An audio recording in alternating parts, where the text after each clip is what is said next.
So we have a we have a group text going, and we talk about a lot of things in that group text. And just recently, um, there's some things that there's a narrative that's being broadcasted across this country about Trump. And for me, my word for chaos is disruptive, right? Mm-hmm. I feel like I really, and by the way, I'm not comparing myself to the president. That's not what I'm saying. But I do feel like in order to make change for me, um, you have to be disruptive. When me and you took over a said football program, we had to be disruptive. Right. You can't do that nicely. Right. You can't change culture nicely, right? Me and you were disruptive. Let's Right. be real, right? Had to. Right. We had to, right? But the thing that's always being said, and I want to turn it over to Coach Wiggins, is everybody says that Trump creates division, and I want to actually take that over to Coach Wiggins and kind of touch on your thoughts on the narrative that the liberals and Democrats are saying Trump causes division. So the division is not necessarily a bad thing, right?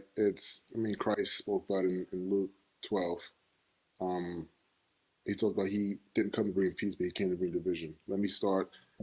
I am not saying that Trump is Jesus Christ. Okay, it's very important not to say that, because as I say to people, it's like, you trying to compare Trump? It'll happen, right? Yeah. And actually, what's going to happen happens all the time is anyway. they're gonna screenshot the podcast and cut out when you That just will be said the only time. Yeah. So Trump is not Jesus. Trump is not Jesus. Okay, we just said it a few times, but and in Luke it talks about like the house be divided, mother against father and brother against sister and everything like that, and the fact that like it's happening. Can I ask you to do something real quick? Unless you have it handy. Can I ask you to actually bring it up, even though we're on pack? Can you bring it up and read it, because I think it's powerful. And real quick, I want you guys to know we're not taking credit for a young man's post on X, but which is where we got it from. But I want Coach Wiggins to kind of read the verse out of the Bible, because I think it's powerful. So it's Luke 12, 51 through 53, and Jesus said, "Do you suppose that I came to grant peace on earth? I tell you, no, but rather division. For from now on, 5 members of the household will be divided, 3 against 2, and 2 against 3. They will be divided, father against son, son against father, mother against daughter, daughter against mother, mother-in-law against daughter-in-law, and daughter-in-law against mother-in-law." So, yes, everything's in context. Again, we're not saying that Trump is Jesus. It's very important for people to understand that. And yes, there's context in scripture, right? But the whole thing about people being afraid of division and what it does, and the house is being divided now. Like, there are people that won't talk to me after seeing this podcast. It's like, because if you're black, so if you're white and you vote for Trump, then you're racist. Mm-hmm. If you're black, you vote for Trump, you're an Uncle Tom. Mm-hmm. So, but it's like, no matter who you are, even in your own household, you probably will be shunned and frowned upon. And it's like that division because of Trump, because of allegations or whatever, that nothing's been proven. But it's like, there's an agenda being pushed that this guy is bad and he needs to be, I don't want to say eliminated, because the term is like neutralized or whatever they say, like stopped at all costs, right? And so there's going to be division, and that's natural, and that's actually not a bad thing, but it kind of lets you know who people are, right? Like, it's sad to say, but hey, I probably can't be associated with this person, mainly because like I'm okay and I'm trying to talk to them, but they will never talk to me again because they're like, well, you're on this side, so we can never talk again. It's like, but we grew up together for 30 years. Yeah. And it's insane. Well, I think we should go around the room on that, on division, what is your take on Trump causing division in our country? I mean, from a positive standpoint, I think he is. And it, like he said, it is very uncomfortable to view Trump as a person that you feel is the best person for the job, and then go to your household as a black person and see the faces of everybody who is Democrat and how they are saying, I don't want to see you anymore. You are no longer welcome because you're voting, or because you're voting for Trump. As a person, and not even just as a black person, but just as a human being, in a way, you need those things. It lets you know that what is real for you versus what is what is not. You know, my beliefs should not determine how you view me, and vice versa. Or whoever I pick should not, you know, tell you that, okay, you no longer want to be my friend or family member. Because just like he said, I mean, I've had friends say, you know, I don't want to be associated with you if you're going to vote for Trump. But when let's scale it down though. When you and I and Coach was there, when you and I took over a football program, Mhm. right? And yeah, we were disruptive. We created division, right? Right. We wouldn't have coexisted with the other side. No. Yeah. We wouldn't have coexisted. There had to be division Mm-hmm. because there was a right and wrong. There were things we saw that was very wrong that we would not stand for. Mm-hmm. So there was division, Right. and everybody on that staff had a choice. Mm-hmm. They had a choice to go right or left. Right. Right. They didn't have to go right. You know what I'm saying? So, man, we don't like good shit happens to bad people. Bad people do bad shit. Like we don't live in a society where we wake up in the morning and it's rainbows and we high five each other and it's such a great day. That's not life. That's not real. Division is a part of society, right? Mm-hmm. Changing culture creates division. Right. That's what life is, man. That's what life is. You know, sometimes you turn right or left, and I know it'll get to me, but that was, you know, we were together during that situation, Right. and we caused division. Right. But that division impacted the lives of a lot of young people. Yes, Right. because we changed the narrative and the culture around around there because of the way they were doing things and the way that a lot of these people were blinded by the half truth or fake media, Right. as you would say. Right. You know, when we came through, we told the people exactly what they needed and not what they wanted to hear. Yeah. Justin, what's your So I'm going to take a step back and put some context around that scripture we just read. And so the reason Jesus is saying this is because he's preparing the hearts of the people to be divided. Right? He's preparing their hearts. He'd already told his disciples that you're going to have to leave your mother and your father. You don't even waste time burying the dead. Like, we're moving ahead. We're moving forward. We're leaving this place. And that's what he's preparing the hearts of his readers, future us. He's preparing our hearts for division. Like, if you believe me, if you believe this truth, then you're going to see and seek and actually live out division. So division here is not a negative thing, but he's also preparing their hearts to be separated from something they're used to being with and around, something they've come to know and to love and to enjoy. And so there is a sense of division being healthy, removing you from something that's bad. Anytime that you have division, it's because there is something that is rotten, something that is bad, something that you need to be separated from. It doesn't always feel good. Oftentimes it hurts really bad. But that scripture itself was about preparing hearts. And so there, of course, there's always been division in this country, since the beginning of the founding of this country. Brothers fighting against brothers, and fathers against sons, and not just in the Revolutionary War, but again in the Civil War.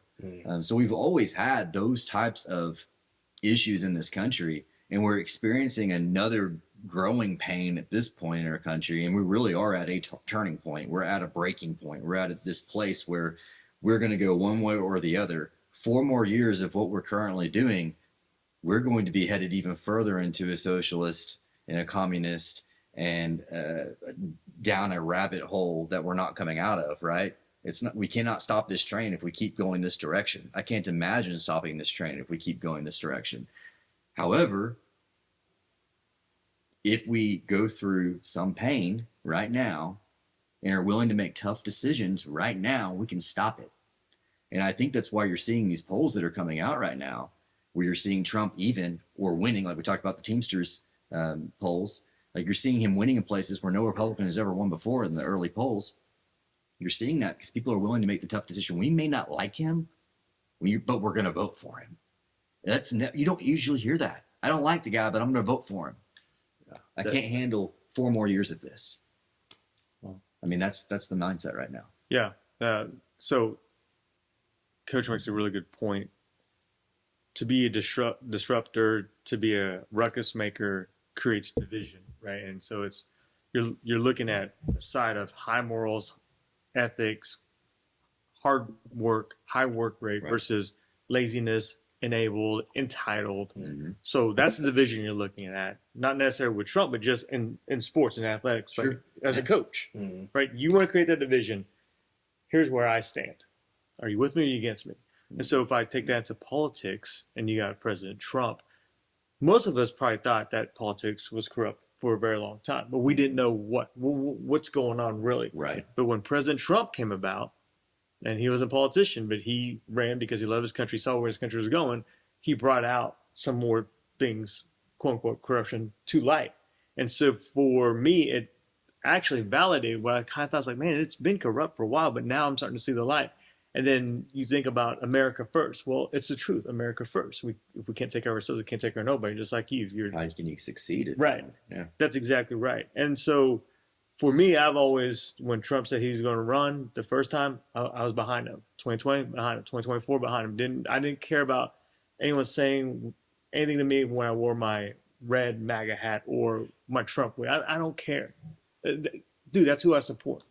But now I feel after he lost the election in 2020, you're starting to see a more of aggressive support Mhm. in a positive way. So he's caused division where people are starting to come out for him. It's like, hey, this movement about make America great again is exactly what it is. What's wrong with making America great again? Right. Shouldn't be anything. I'm just asking a question. That's a question. Right? What's wrong with that? Yeah, and you know, I think the greatest military leader I worked for when I was served for 25 years was Commodore Mark Turner, and he was disruptive, dude. Like he held people accountable. He led from the front. He was my mentor, and you know, I was the same thing with me, right? When I got to a point of leadership in the military, like they knew what they got from me. Mhm. Like that's the thing is, you know who you honestly, you know what you get from Trump. Like even if you don't like what he says and you think he's mean and you Sure. hurt your feelings, like he's who he is, right? He doesn't turn into a different person for interviews. He doesn't go on a debate and say, I'm gonna be this person for this group of people. But my and this, values haven't changed. right. So like he's who he is, right? And I've always said, like, if you know me, you know who I am. Yeah. I'm not gonna flip. I'm who I am. Like, so you're either gonna appreciate it or you're gonna be like, I don't like that dude. Mm. And I'm okay with that, right? Yep. But so I completely agree with division. And for me, there's a meme going around on Facebook, and I'm gonna be the guy that's like, nah. And it says, don't let two people you've never Oh, met I've seen that. break up your friendships and family, right? And people are like sharing it. They're like, yeah, I love you. Yeah, don't let, right? Not me. I'm like, it's the other way around. And I'm not going to be childish about it, but what I'm going to say is if we have a fundamental disagreement about values in this country, I'm not good with you. I'll be honest with Yeah. you. I'll have a adult conversation. I'll never disrespect you. But if we're friends on Facebook, you should probably unfriend me. Like I'm not good with that because when there's a fundamental value problem with your thought process and you're okay with allowing men to go into a bathroom that my daughter's in, and you're okay with taking guns away, and you're okay with immigrants coming to our country and raping our women and children, and you're okay with all that, for me, nah, man.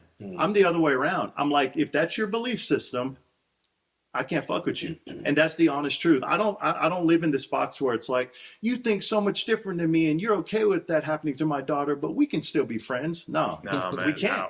Yeah. Like, I don't roll that way. There are real dividing lines. Yeah. So that's my thing is like, we sit in this feelings bubble, but at the end of the day, there's nothing Trump can possibly do to cause physical harm to you. Like none of his policies can actually harm you. Where has Trump hurt you? Like, no, honestly, like none of his policies can hurt you or your family. Right. Almost all of her thought processes can actually physically cause harm to you and your family. Yeah. To the point where, and I'm going to bring this up real quick because I talked to Coach about it today. All over social media, there's an African American police officer that just was murdered by an illegal immigrant, right? Where's BLM? It's nowhere, right? Nobody's talking about it. It's not on CNN. Stephen A. Smith ain't talking about it on ESPN. Ryan Clark ain't talking about it on ESPN.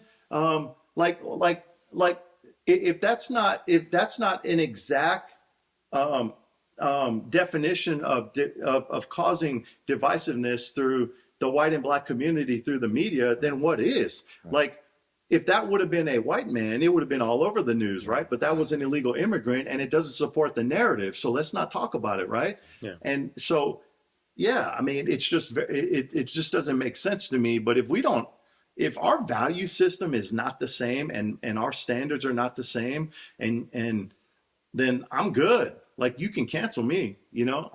I can't roll with you, but you know, that's how but that verse in the Bible, honestly, man, is powerful. It is. It's very Like, I here's the crazy part. I've only read 2 books in my life, and one of them was my military manual, and the other one was the Bible. And I've read the Bible twice, and hearing that is very, very powerful. Like, that verse is so powerful, because it's going to happen, and you're going to have issues with your family. I have issues with my family that lean the other way, and I see their posts, and it drives me nuts, and it is what it is. But there's definitely going to be a lot of division, And I guess what we could say, it's necessary. yeah, what we could say is that if there was ever a greater divider than Trump, it would have been Christ. And so you think about that, right? No one has divided the world more than Christ has. And that's a powerful and great thing. And because he says so, and he defines truth. And I think that is a way to look at division in a positive light. And division can be very negative. Division can, when it's done with the spirit of destruction, but when it's done in the spirit of emboldening and uplifting and growth, because division also causes growth. Fire causes growth. Cutting away unwanted branches causes growth, and good growth. So division can be very powerful in a good way. It can be very negative and evil in a bad way. However, I think when the division happens because you just don't agree with something and it's not rooted in truth, that's when you start having issues, right? Yeah. But when we can disagree and it's rooted in truth, but you have to have a foundation of truth. If you don't have a foundation of truth, nothing else matters. Yeah. And that's where we're struggling now. If everything's truth and your legs are just dangling over nothing because you have nothing to stand on. I mean, So, can't win. Coach Wiggins, have you lost friends or maybe family members who don't really believe your politics? Not yet. You will in about 30 minutes after this goes. I will say, when Trump ran the first time, and I've always been really very non-political. Yeah, I But noticed. I've always played the devil's advocate, right? It's actually weird because I think I'm maybe a registered Democrat. I don't even know what I am. You told me you're gonna fix that this year. Yeah, but You got time. You know how quick he's like, yeah. I'll get taken care of today. You got to do it soon, man. I think I may be registered like West Virginia. I don't even know, but because I was in college. But anyway, so I remember when Trump first was running, and I had a buddy who I know for a fact he's going to see this. He was like, "When you talk about me, 1,000% I'm talking about you." I had a buddy who we stopped talking for like 4 years, and what happened was he was very anti-Trump, and I wasn't for or against Trump or whoever. But I was asking questions. I said, "Well, what are his policies?" I said, "Because I don't really do policies." I said, "Why don't you like him? Like, what in his policies are bad?" He was like, "Well, he's racist." I was like, "Okay, well, what about his policies?" So like, we actually stopped talking. Like, we were friends, high school and everything. We stopped talking for like 4 years because he didn't like the fact that I was like, "You don't like Trump for no reason." Like, well, there's a reason, right? You don't like him in person, but like, politically speaking, you have nothing bad to say about him. You just don't like him as his character because at 3 a.m. he sends out a tweet. It's like, okay. So we stopped, like, so in the past, I would say after this releases, maybe I would say those who actually know and love me, I won't because they're actually there for me. That's right. But those who aren't supposed to be in my life, they'll fade off, and that's fine. Yeah. What about you, Coach? It's kind of like Mahala here. I haven't had any family members yet. I have had a conversation with my mom before Trump was elected the first time. I can remember I called her up and I can hear CNN on her television. I'm like, I wanted to say, Mom, what the hell? Why are you watching CNN? But corrupting your brain there. But Corruption. yeah, I will say that we did have a conversation to where she listened to my side and I listened to her side. And I, gave her my facts of what I had. She gave me what, I'm not gonna call them facts, but she gave me what she had. Information she had. Information, right. And she came to my side of, okay, it's not all bad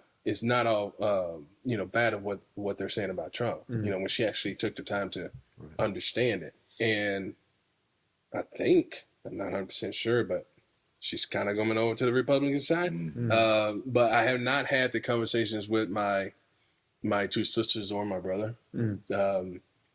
Just because I think I could have a better conversation with my brother because of the fact that he was in the military himself, in the Army, and he saw from a firsthand in the military how things were changing, how things were when there was a Democrat as a president versus what's happening now, or when when Trump was in office. Yeah, don't get me started about the standards in the military. What about you, Chief Wood? So what's funny is, and I know for a fact they'll watch this. I've got this group of friends, and we smoke cigars together, and we hang out, and it's a great group. And I'm probably not the only Trump supporter in the group, but I'm probably the most outspoken Trump supporter in the group. Yeah. And they treat me really well. In fact, they bought me a Trump hat. They give me a hard time about it. But what's great is that we do love each other, and I think that's the difference, right? Yeah. I mean, I think when there are certain places you do need to separate when there's disagreement, and then there's times when you have these friends and you can disagree for a multitude of reasons, but through love and caring about each other, you can work through those things. So that group, I think they'll get a kick out of that, out of the whole podcast, actually. But family, no. So when I was chief of the tribe, I met with President Trump, met him outside the airplane when he got off Air Force One when he came to Tulsa for a campaign rally, and ended up on the front page of the Tulsa World. And it was right before I came in and met with you and did the Defining Moments podcast. And it afterwards. It was right. Yeah. We met afterwards. Yeah. And it was hell on earth. And I took a royal beating over that. Yeah. And I don't know that I lost any friends over it, but I do know at that time, like I wasn't like a outspoken Trump supporter. Like I just wasn't. I was dealing with tribal. I had bigger things to think about in my mind, and didn't have time to really get engaged with it. And so it was eye-opening to me to be treated that way when I was just welcoming a president of the United States. Yeah. I mean, I met with Obama when he came to Oklahoma, and I got treated poorly by the right after I met with President Obama. Yeah. And so it was something I was used to, but the hatred for Trump is otherworldly. Oh, Like it's totally on different. another level. And so I'm sure there are people that unfriended me or people that don't look at me. And I know there are some tribal members that are still really upset over the fact that I met with Trump. But family, I mean, I've never had that issue. And true friends, I've never had that issue. But I'm sure, like I said, I'm sure there are friends that were probably just distantly acquainted. Yeah. But I've never had to pay the sacrifice of losing a family member or a friend over politics, which I'm grateful for. But I think it also comes back to the fact that we're willing to have that conversation and listen to their side of it. And I'm not disowning them because they don't agree with me. It doesn't always work, but oftentimes when you do that, it can lead to either a greater relationship, greater friendship. But I agree with Senior Chief. I mean, there are times when you do have to separate. You do have to separate, and it's 100% necessary. Yeah. Yeah. One thing about it is too, when you do separate, you're not bothered by it, Right. Because you know who you are, your beliefs. I mean, I've had a lot of friends, that I've played football with in the NFL, unfriend me because I supported Trump when he ran for president the first time, and I was unbothered. I'm okay. Right. So, I'm going to stick to what I believe in. True. I'm going to stick to the truth. Right. And if you don't like the truth and you don't like my beliefs and you feel that it's too uncomfortable for you and you choose to leave and you think that it's going to hurt me that you left, okay, whatever. Mm. You know, there are people that are going to support me because of who I am, and they're going to not necessarily agree with my beliefs, Yeah. but they're going to understand that this is who I am, and I'm not going to change just because we're friends. Yeah. What about you, Wong? Have you dealt with some internal family stuff? I might or might not know this answer, but go ahead. So, immediate family, no, but distant family, yes. And a good friend of mine who I thought was really one of my best friends, I was his best man in his wedding in 2016. And after that wedding, it was in the summer, he's just stopped talking. Mm. That one still hurts. Stings. I don't know why. And I don't know if it's because his wife is controlling, which probably part of it. And Couldn't be Let's that. go. It couldn't be that. well, she is. Let's go. And Another Well, bounce ball. after and then we talked politics, Mhm. and after that it was just radio silence, and I just never understood, because I can have the conversation with anyone, but it shouldn't divide. It can divide you, but I'm at peace with, like, hey man, I know who I voted for. I know who I am, number one, right? And so I'm good. But part of that's being realistic, right? Because we can all sit here and say Trump has faults. Mm-hmm. Yeah, We can all of sit here and course. say that, but it's as if those faults are more sinful, more evil than the faults of any other candidate ever in the history of the world. Right. And But you notice, and we don't. You notice at Trump's rallies and at the RNC, like, his granddaughter came up and spoke. Yeah. He's surrounded by family. Mm-hmm. Like, Yeah. she's not like That's right. like there's not a like I think I don't want to mistake it, but I think her dad came out and was like, she's crazy. Like, seriously, dude. So it was the whole, okay, so she was on I think the Breakfast Club with Charlamagne. Right. And she was told smoking weed. Well, they were told smoking weed, and they asked if she smoked weed. She said, of course, like, I'm Jamaican. And her dad was like, we do not do that. Like, that is not what we do. And like, he like condemned her for that. Like that's a disgrace to like our ancestors in Jamaica, like that you would even associate us with that stuff. So yeah, he was not happy. But I'm like, when you see all of Trump's activities, like, he's clearly a family man Right. that loves his family. His grandchildren love him. right. His kids are good people. They carry themselves right. Like I even from a distance, I don't know how you can look and not understand that. But yeah, I mean, I there's definitely my mom and my stepdad are ginormous Trump people. Yeah. But yeah, there's some dissension in the family and especially at other levels of the family on my beliefs versus their beliefs. And you know, I like Coach or like Jimmy said, Wilkerson said, I'll be honest with you, I'm a little bit different from a point where I can compartmentalize and turn somebody off with a quickness. Yeah. It doesn't mean I don't love them. It doesn't mean that if they don't need me tomorrow as a family member, I won't provide for them. That's not what I'm saying. But what I'm saying is I can turn somebody off with a quickness. And for me, it's this election is more about voting left or right. For me, it's about voting for the patriotic, culturally benefit of our country versus communism. It's right, wrong. It's good, evil.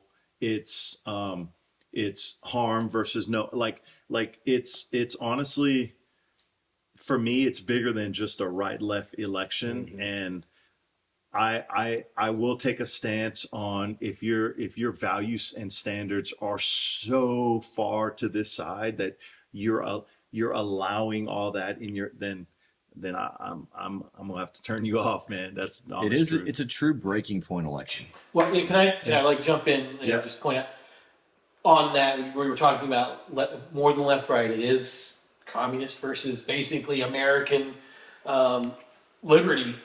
We've now had Hillary Clinton, Kamala Harris, and Tim Walz all basically come out and say against freedom of speech. Yep. They're saying if you do what's their version of disinformation, you should be thrown. And Hillary's even just said you should be fined and thrown in jail. So, can we run with that? Yeah, run with that. Yeah. Okay.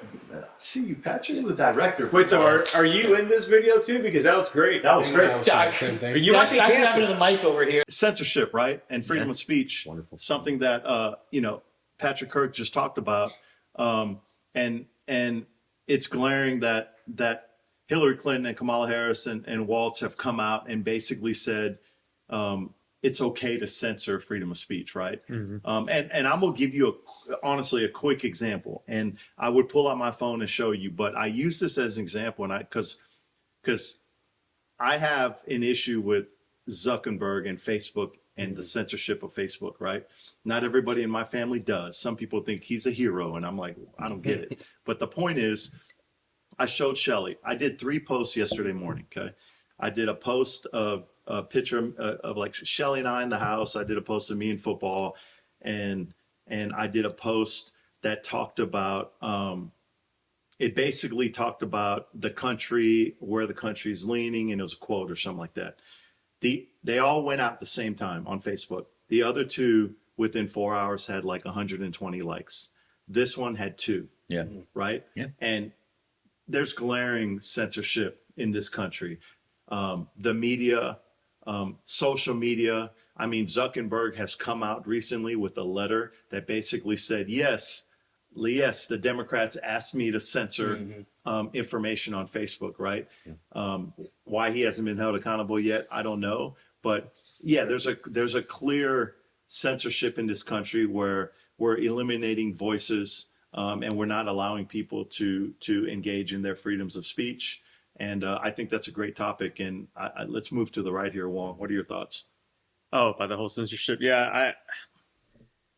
Yeah, the same people who are saying, freedom of speech are the same people who are canceling. It's just like the same people who are like, no turnpikes are the same people who are driving on turnpikes.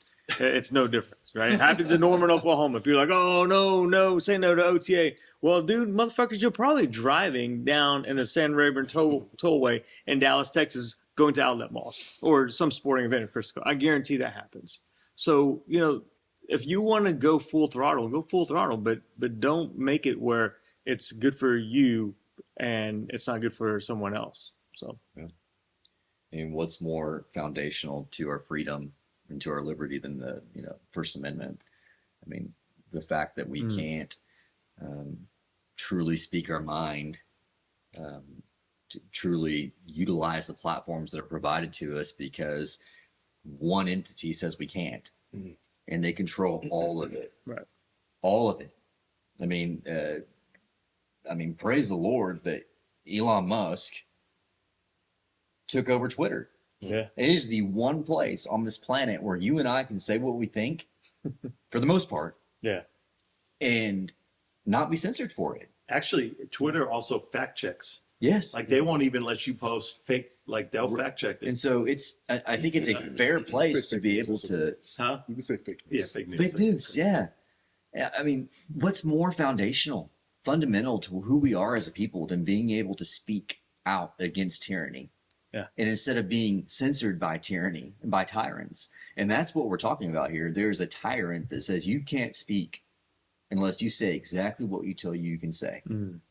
And then you have this other side, and it's a very small group that's trying to speak out and say what they believe, and they can't. Yeah. And you never have a platform. You're never able to create an audience, and you're never able to get your message out because you're being censored. And we saw it in the last election in 2020. I mean, there was true information out there that was censored by the Department of Justice and the FBI Yep. and Facebook and Yeah. Twitter. And I mean, it's unbelievable that we've allowed that to happen as a people. But we have. We really, truly have allowed it to happen. Yeah, I mean, censorship, I mean, it is a valuable weapon Yeah. for the Democratic Party, Oh, because of the fact that they can use censorship as such. They can turn the minds and the ears of the people that they want to their side. mhm. I mean, for example, you look at, all the, Trump rallies and, the one-on-ones interviews that he has with them. and then they take part of his deal and use that against him and tell the people that are speaking out for him, this is who he really is. And if you try to stand up for him, then they basically just says, no, okay, we're going to turn you off. Yep. You know, They turn the switch on, they turn Yeah. the switch off. now, it's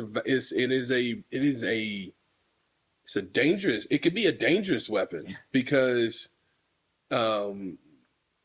the things that are happening now, you know, against Trump, you know, the 2 assassinations, Yeah. you know, censorship, in my opinion, played a big part of that, of telling people what they can and what they cannot hear. Well, Here, it's that's it. Yeah. It's the art of war from World War II, right? Propaganda. Yep.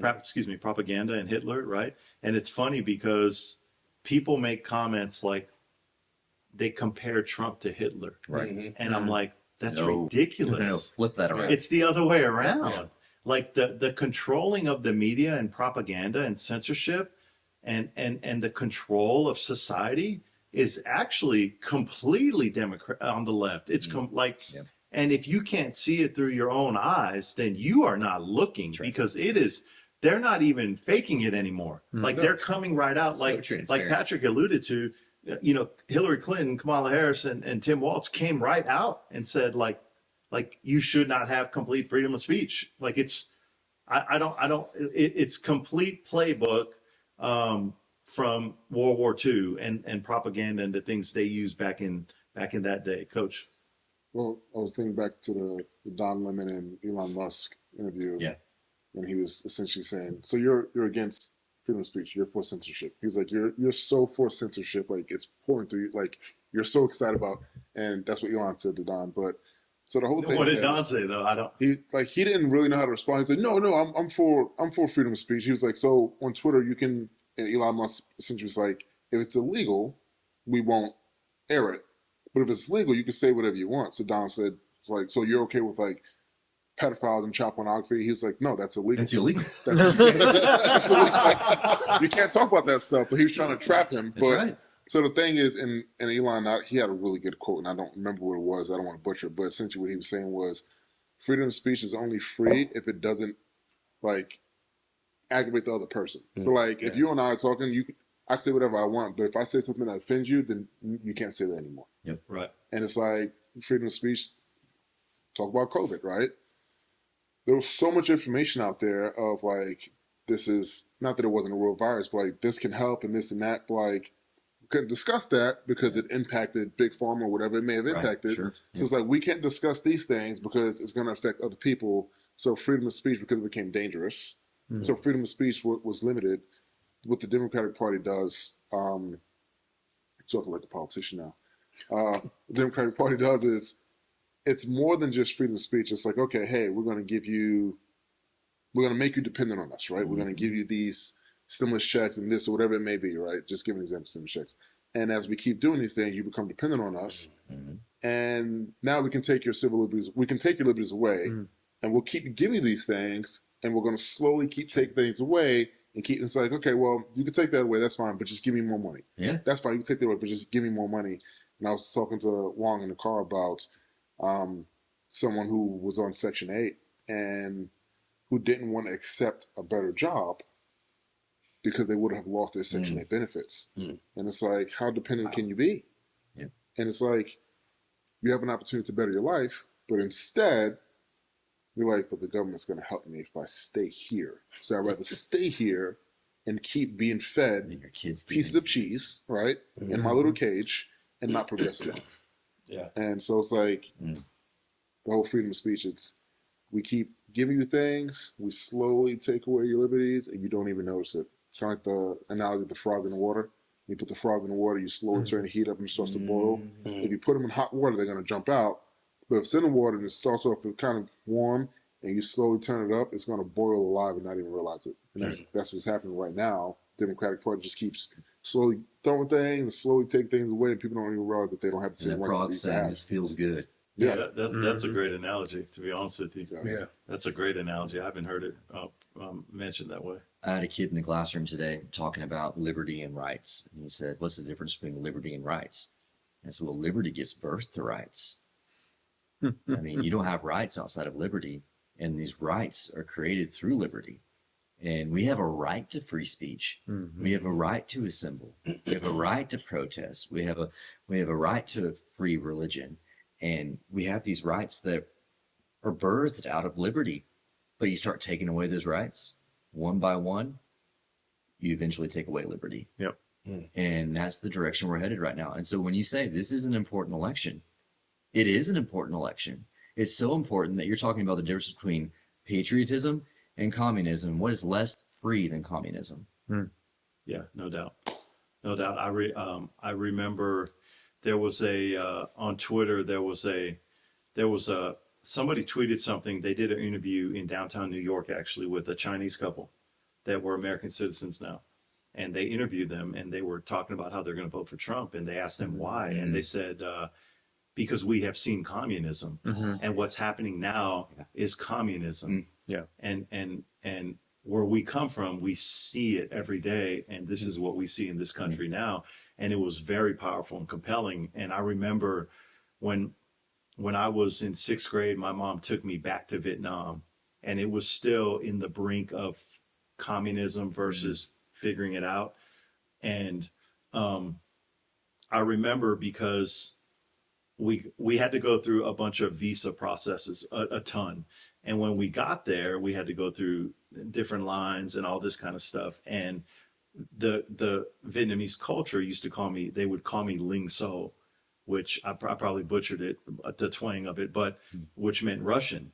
And I was like, why are they calling me that? My mom was like, well, they think you're Russian because Americans don't come back to Vietnam. And on every street corner, like there was a dude with a machine gun. And my mom looked at me and she said, that's what communism is, you know? And I remember that. I was in 6th grade. It was in the summer.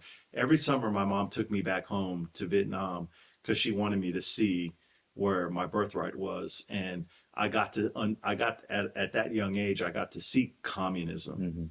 And to think that we are in a society that is trying to lean towards that.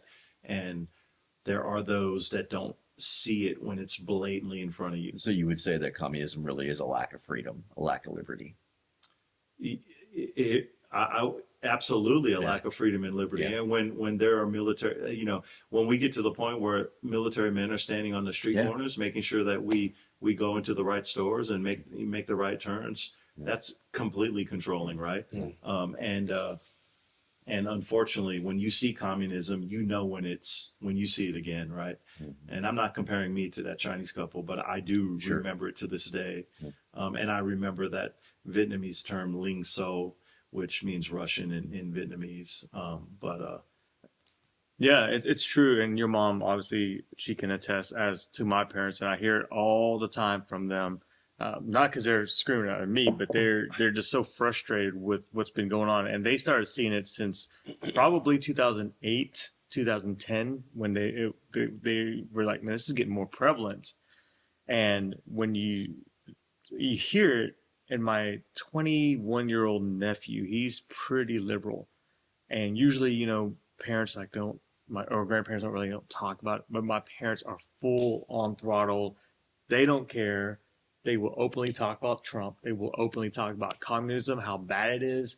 To my nephew, who's just sitting there, he goes to UCLA, and so he hears it. Yeah, he hears it, and I think it frustrates him. But the point my parents are making is, hey, dude, you have it awesome here to be able to do what you're doing. Don't take it for granted, because if you let this turn into a communistic state, your freedoms to go and study or go eat at Chick-fil-A are going to be gone. My dad actually had an uncle that was killed in front of him in Vietnam because he wouldn't sign over his documents to the communist army. And so they just killed him right there, then and there. Yeah, no doubt. You know, and first of all, I want to thank the group that's here, because when me and Wong sat down and said we need to do this, we couldn't think of better men to sit around with and like Jimmy said, right? It's grown man shit, right? Having grown, I think that's what we should call it, grown man shit, because everybody here acts like a grown man, and in true form, like before, we're gonna close this thing with the question of the day, and let's fast forward to November 5th. And well, first of all, tonight we're going to get Mahala registered To vote registered to in vote. Oklahoma. Real talk, Justin Wood is going to. I'm going to take care of it tonight. Yes. Yeah. But having said that, I mean, let's go ahead and put it out there. Let's go around the room. We'll start with Mahala, and who are you voting for in November, and why? You know what I mean? So Donald Trump, as I started doing more research, I grew up as a Republican, Democrat, from New York, very blue state, and all I've known was Democrat, and a lot of what I grew up with was hearing that Republicans were racist and all these different things. And as I got older, started doing more research, that wasn't the case at all. And as I'm looking at what Biden has done, what Trump has done when he was president, looking at, I can't say what Kamala's doing because I don't know what she's doing, but whatever she's trying to talk about, Nobody knows transgender what she's children, doing. school buses, and being middle class. Trump actually has things to talk about, the sustenance, and he's actually trying to make America great again. When he gave the slogan, "Drain the swamp," before, I did not understand it until I started looking, and I was like, this makes sense now. The whole thing with drain the swamps, that there's so much corruption in politics. And again, he's not a politician. So he's like, what is wrong with, he's like, everyone has to go. Everyone has to go. We need to start all over. Donald Trump has been president before. Everyone who's afraid that there's no future with Trump, we are literally living in the future from when he was president. So I'm going Donald Trump. Man, he did the fist up Donald love Trump it. too. I love it. I love it. All right, for me, Cancel. before I tell you mine, I hated school buses, and I still do. They're very uncomfortable, and they stink, and they're very loud. But anyways, I'm going to vote for Donald Trump because for 3 reasons, and we've all touched on this throughout this whole segment: faith, family, and what's best for the country. And when you have all those 3 things lined up, and focused on those things, it is very, in my opinion, impossible to not vote for someone who has those the beliefs are so strong in those three things. There are elections where personalities matter, and I don't think this is one of those elections. I think the risk outweighs any disagreement about personality. And voting for Donald Trump, for me, this time, is the easiest decision I could possibly make because of what's at stake. In 2016, he said what he was going to do, and he did it, and he continued to do it. The most important thing I think he did was put 3 conservative justices on the Supreme Court, and he did it. And there was no hee-hawing around. He just did it. And that's what I want for another 4 years. It's really a shame you couldn't have it for another 8 years. And maybe we will. Maybe that, maybe someone will, maybe it's J.D. Vance, maybe it's Ted Cruz, maybe it's someone else that I respect that will stand up and say, I'm going to carry on this mantle of not just running for president because I want this power, but running for president because I want to do what I say I'm going to do. I don't have to do this. I am independently wealthy, but I'm going to because I care about this country.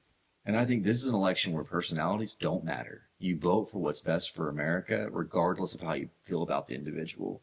And that makes Donald Trump the easiest choice. Yeah, I'll go with the faith, the family, freedom, country. And, for me, it's President Trump. It was in 2016. It was in 2020. It's going to be in 2024.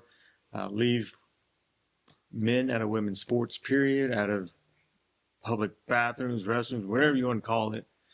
Get back to just common sense politics, common sense conversations, and just common sense life, where you don't have to walk around on eggshells discussing oh well, did you vote for Trump or what are your beliefs? Dude, if you're proud to be an American and you want your freedoms, Donald Trump. And for me, it's President Trump. Yeah. Yeah, completely. Yeah, obviously, I'm voting for President Trump, and my reasons are because I'm voting for my grandchildren. I'm voting for what I want our country and society to be like when our grandchildren get older. Yeah. And I believe that we own the legacy of this country. And we have to be careful when we own the legacy of this country because we should leave it better than we got it. And I think if we don't vote the right way, we're allowing our grandchildren and our children to grow up in a society that's detrimental to them from a safety standpoint. We live in a society where it's okay for illegal immigrants. And by the way, they are illegal immigrants. When you cross the border illegally, you're an illegal immigrant. I am an immigrant, okay, and I came to this country the right way. So, we've allowed illegal immigrants to come into our country and cause crime. We put them in hotel rooms, and we've given them money, and it's disgraceful what some of these liberal cities have done. But at the end of the day, think about the safety of your children and your grandchildren, and ask yourself if your feelings towards Donald Trump have any effect on your children's safety. And then ask yourself if you truly study the policies of Kamala Harris, Tim Walz, and the Democratic Party, and you truly do your research and look at the policies they have voted for over the last 4 years, and now ask yourself, are your kids in harm's way with them owning our administration? And I'm pretty sure you'll tell yourself yes. So for me, it's Donald Trump. And in closing, I will say this. Sometimes there's opportunities in life where you surround yourself with great people, and I'm humbled by this great group of men here. And by no means was the purpose of this podcast to be offensive towards anybody, but what it was a platform to be unfiltered, to speak the truth, and for us to have an opportunity to give our views from our perspectives, because we all have different perspectives in life. And it's a perfect example of different perspectives coming together, different ethnicities and different races that can come together and neither agree or disagree and have commonalities and still speak the same voice. And the same voice is what's best for our country. Well, No, I agree. And like Senior Chief said, I am very humbled to be a part of this group of men, and probably more importantly, just your friendship, how it has developed over time, and how we've earned that mutual trust and respect for one another. And thank you, Senior Chief, for your service to our great country, sir. Of course. We out. All right, good one, boys. Good. Yeah. Winner.